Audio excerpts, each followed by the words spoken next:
Page 17. I want, first of all, to be at peace with myself. I want a singleness of eye, a purity of intention, a central core to my life that will enable me to carry out my responsibilities and activities as well as I can. I want, in fact, to borrow from the language of the saints, to live in grace as much of the time as possible. I'm not using this term in a strictly theological sense. By grace, I mean an inner harmony, essentially spiritual, which can be translated into outward harmony. I am seeking, perhaps, what Socrates asked for in a prayer. May the outward and inward man be at one.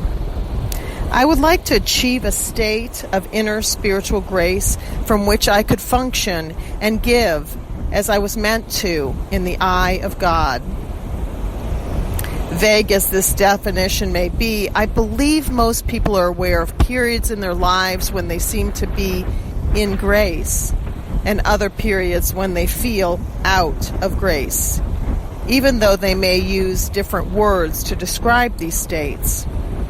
In the first happy condition, one seems to carry all one's tasks before one lightly, as if borne along on a great tide, and in the opposite state, one can hardly tie a shoestring. It is true that a large part of life consists in learning a technique of tying the shoe, whether one is in grace or not. But there are techniques of living, too. There are even techniques in the search for grace, and techniques can be cultivated.